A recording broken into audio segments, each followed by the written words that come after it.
entrevista coletiva com o professor Leston Júnior. A ordem de perguntas se define entre vocês, priorizando Cecília aí para começar. Leston, parabéns pela vitória. Fala um pouquinho desse duelo e da primeira fase que fez a equipe do América. Foram 5 vitórias, um empate e uma derrota. Quais as maiores lições que o América tira dessa primeira fase do campeonato estadual? Bom, boa noite. Falar do jogo primeiro, acho que nós fizemos um jogo num bom nível contra um adversário que exigiu muito da gente, principalmente nos primeiros 20 minutos, porque vieram com uma proposta agressiva, vieram com uma proposta talvez tentando tirar vantagem de uma condição de desgaste nosso, né? O João Paulo é um profissional muito capacitado e acredito que ele tenha tentado, no primeiro momento, gerar um jogo de trocação, né? No sentido de agressividade, fazendo com que o jogo ficasse numa velocidade muito alta, né? E isso em algum momento poderia a gente sentir alguma coisa a nível de desgaste, né? E a gente conseguiu controlar, depois dos 20 minutos, controlar mais, e a partir dali a gente conseguiu fazer um jogo seguro, que era o que eu tinha dito para os atletas antes do jogo. Era importante, fechando essa sequência de 3 jogos em 7 dias que nós fizemos, né? Jogamos quarta, jogamos terça e jogamos sábado de novo. Era importante que a gente tivesse um jogo seguro no sentido de organizado e consciente o tempo todo, para tomar as melhores decisões, para fazer as melhores escolhas, né?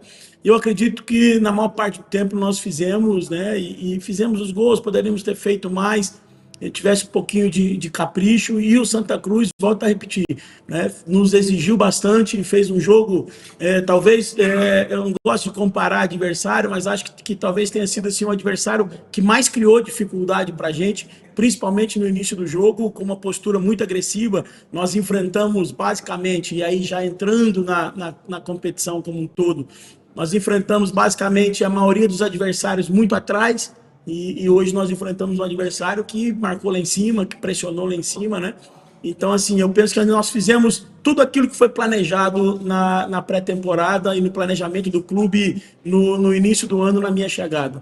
Nós tínhamos uma meta de fazer uma boa pré-temporada para que a gente suportasse bem o mês de janeiro, né? Com uma equipe organizada, com uma equipe sólida, que conseguisse livrar o mês de fevereiro do campeonato estadual. A gente sabia que isso era muito importante estrategicamente para o clube, né? E trabalhamos muito em cima disso, e o grupo respondeu bem. O que traz de ensinamento é aquilo que um grupo em montagem precisa: vivência. Vivenciar jogos diferentes, vivenciar sair na frente, vivenciar tomar gol, ter que virar jogo, vivenciar fazer um gol de virada no último minuto, vivenciar um 0-0, vivenciar às vezes uma dor de uma derrota. Eu acho que isso é o que a gente traz de lição para o mês de fevereiro. Agora a gente precisa aprender com tudo que aconteceu e direcionar um mês de fevereiro em busca dos objetivos do clube, para um mês que nós temos já elaborado desde o início da temporada. Leston, boa noite. Você poupou contra o Sampaio Corrêa, e aí o Souza volta para o jogo de hoje e acaba sentindo, né? Não está tendo vida fácil aí para manter sempre aquele 11 no início de cada partida. E na próxima semana você tem um Bahia pela frente. Na entrevista coletiva após o jogo contra o Sampaio, você falou da ideia de novamente poupar para o jogo de hoje. E para o jogo contra o Bahia, você vai ter só a Copa do Nordeste nas próximas 2 semanas. O Campeonato Estadual, o América dá uma parada, né? E aí o que é que vai acontecer? Como é que vai o América para esse jogo contra o Bahia? E qual o planejamento para essas 2 semanas aí que vocês vão ter um jogo por semana só? Canindé, assim, você vê como é que é o futebol, né? A gente se preocupou tanto e não levamos Souza para São Luís, e fizemos aquilo que o momento pedia, né? E aí vem uma infelicidade no jogo seguinte. Futebol, na pré-temporada, teve um dia que eu falei assim: daqui a pouco vai começar os jogos, a gente não tem controle, e até parece que alguém um dia disse: o cara fala que não vai ter controle do jogo. Eu não tenho controle. A hora que vai o jogo, é 100%, 110% a vera tudo. O treino eu controlo. O treino eu vejo a carga, digo, você vai acelerar só mais 50 metros, você vai... O jogo, não. O jogo o cara tem que fazer tudo muito a vera o tempo todo, né? E infelizmente a gente perdeu o Souza aí para os próximos jogos. O que a gente tem que fazer é continuar, Canindé, respeitando os processos. O clube fez um investimento num departamento de performance com muitos profissionais capacitados e a gente vai sempre ouvir esses profissionais para tomar as decisões. Então, assim, nós temos ainda 2 jogadores com 100% de minutos jogados, Ferreira e Paraíba. Estrategicamente, hoje não era um dia bom para fazer isso, porque esse jogo tinha um valor importante para a gente, pensando em Copa do Brasil 26, que está dentro do pacote de planejamento do clube, e pensando ainda também numa possibilidade de tentar chegar à final tendo a vantagem. Nós estamos a 1 ponto do adversário direto, e se na semifinal houver alguma alternância de ponto, a gente pode levar essa vantagem para a final, né? Então hoje não era um dia, até porque a gente já tinha estrategicamente algumas mudanças para fazer. A entrada do Bueno, a entrada do Irã. Então, mexer mais do que isso poderia ser muito perigoso, e o Ferreira e o Paraíba são 2 alicerces nossos, né? Então a gente acabou optando, conversando com o departamento sinalizou que estava ok, conversamos com os atletas sinalizaram que estava ok, por isso que a gente não fez mais nenhuma troca nesse sentido. Lester, você usou aí algumas expressões como, por exemplo, o grupo, o jogador ter a experiência, ter a vivência, né, do empate, da vitória, da derrota, enfim. O critério que você vai utilizar para substituir os que têm mais sequência ou quem por acaso fique de fora, vai ser utilizado o critério da meritocracia? Por exemplo, o Thiago, ele teve jogos começando como titular, mas ele vem se firmando como o cara do segundo tempo. Sempre quando você precisa dar uma resposta no ataque, ele está aparecendo, está respondendo. O Henrique hoje, depois de tanto tempo, acho que a torcida pedindo, parte da imprensa também, chega e faz um gol. Meritocracia vai fazer parte dessas atuações para as suas escolhas futuras? Não existe forma diferente disso, até porque eu sou comandante. Será que se não existisse meritocracia, será que o grupo responderia tão positivamente ao comando como vem respondendo, né? Porque que é muito difícil, às vezes, você trabalhar com senso de justiça no futebol, porque o objetivo principal ele tem que estar sempre à frente. Coletivo, o objetivo do clube. E, às vezes, você tem que escolher um determinado jogador pensando no aspecto principal e não pensando, às vezes, no mérito daquele cara para aquele momento específico, né? Eu não gosto de rótulo. E por exemplo, essa coisa do Thiaguinho, eu quero deixar bem claro assim, que a gente não pode, daqui a pouco, rotulá-lo no sentido de que quando ele entra no segundo tempo ele vai bem, quando ele começa o jogo ele vai mal, porque isso é um peso a mais que você vai jogar para o atleta. E eu penso que assim, existe o jogo partido, né? Todo jogador que entra dentro do jogo, alguém já fez algo que desgastou o adversário, que gerou, por exemplo, o Thiago hoje entrou, ele e o Henrique entraram muito bem, assim como o Marquinhos e tal. Eles entraram, o jogo já estava diferente. A gente estava na frente, com o jogo mais controlado e com o adversário oferecendo mais espaço, né? Em função daquilo que o Luiz fez, em função daquilo que o Bueno fez, né? E, então, assim, o Malik, a gente tem que navegar muito nesse mar de estar sempre trabalhando em cima da meritocracia, porque assim, o Henrique, ele ficou alguns jogos fora. Ele ficou de fora, ele teve, por exemplo, um problema de uma unha encravada que tirou dele condição de treinar. Ele foi para São Luís porque a gente já tinha feito todo o processo da viagem, logística, passagem e tal, porque ele apresentou na véspera com um problema na unha, tá entendendo? Então, assim, aí hoje ele já estava bem, entrou, aproveitou bem a oportunidade. Se o jogo da frente pedir, a gente usa, se o jogo não pedir, não. Mas o importante é a gente estar sempre atento a melhorar os caras. A minha função é ganhar jogo e atingir os objetivos do clube, mas, ao mesmo tempo, melhorar a individualidade dos jogadores. E isso passa por a gente estar muito atento à evolução deles, ao dia a dia. A gente tem procurado fazer. O critério vai ser sempre buscar equilíbrio. A gente, para o Bahia, por exemplo, a gente vai ter com um time diferente do que jogou hoje, porque a gente já não tem o Souza. Então, isso já é uma necessidade de uma troca simples e crua.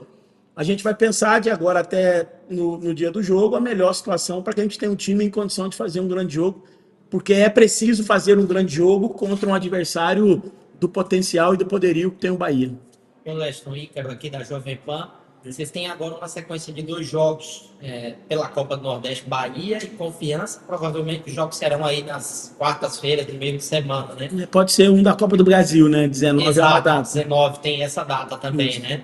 Era isso que eu ia te perguntar, como é que você avaliou esse confronto, né, da Copa do Brasil contra o União, jogo, viagem longa, né, para Tocantins, e como é que você projeta essa sequência também de Copa do Nordeste nesse jogo agora contra o Bahia?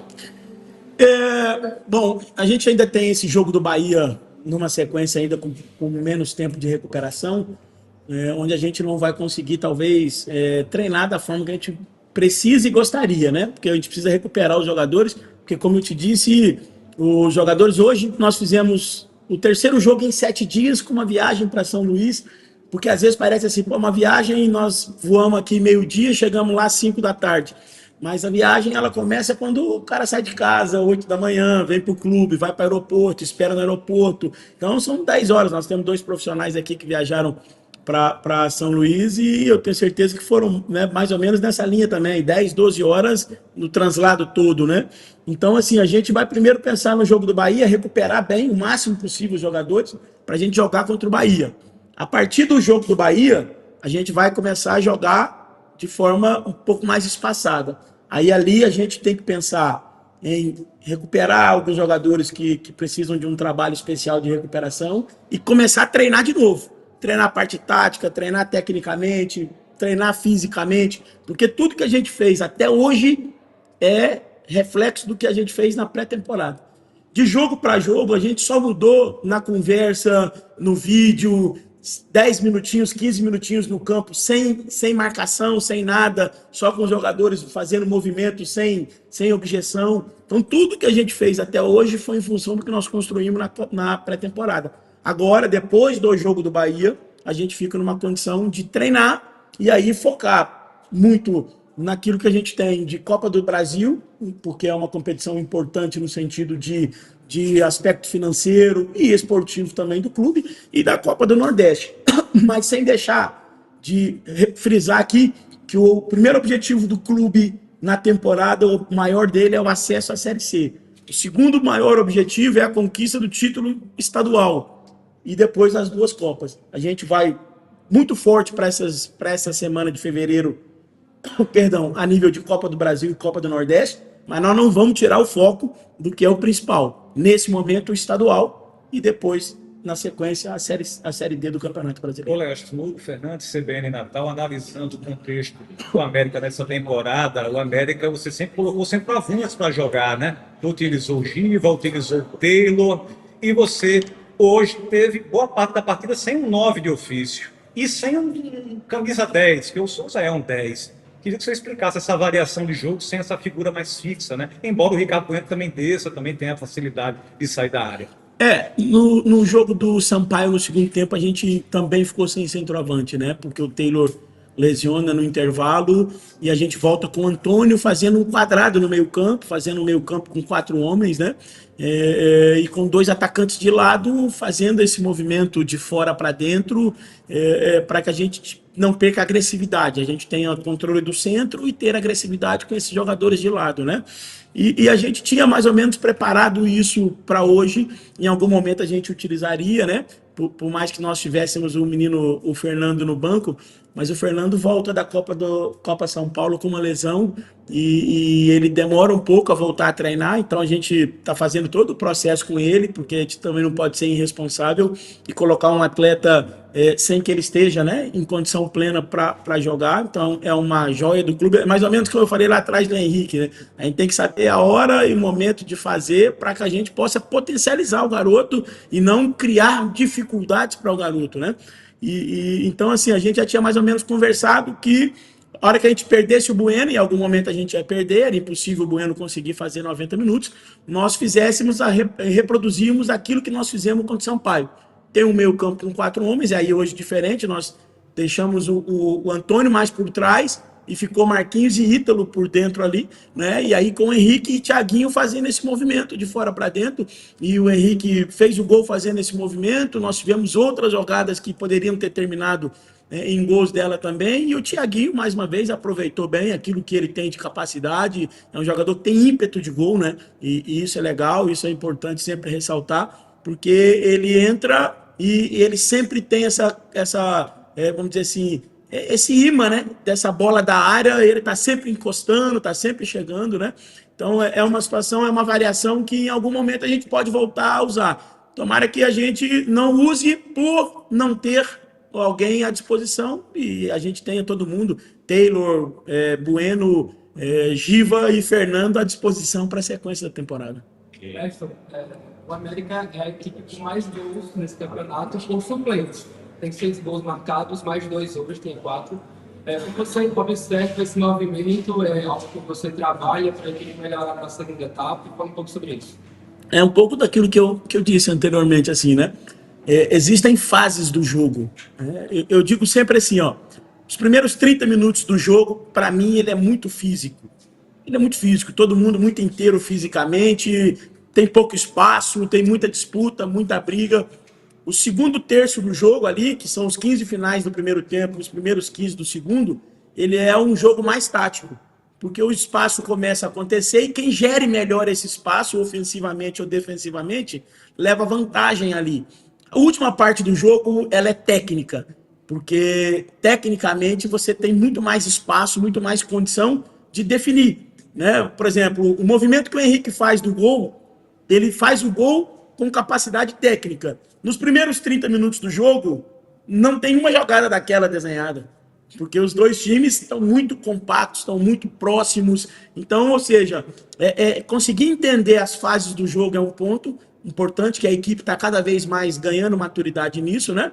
E contar com o nível de comprometimento de todo mundo. O senso do pertencimento é um dos valores que desde a primeira semana a gente está trabalhando muito com os jogadores, é o senso do pertencimento, né? Todo mundo pertence ao processo, todo mundo está inserido, em algum momento todo mundo vai jogar. Hoje no elenco, somente os 2 goleiros, Gabriel, Lucão e o Fernando, né, que foi inserido agora, ainda não jogaram, dos que estiveram à disposição, né? Todo mundo jogou. Então, esse senso do pertencimento é um dos valores inegociáveis que a gente procura estimular e eu atribuo talvez muito a isso. Quem está entrando com um sentimento de pertencimento e está crescendo cada vez mais junto com a equipe. Tá aí, Marcos, a fala do técnico Leston Júnior encerrada.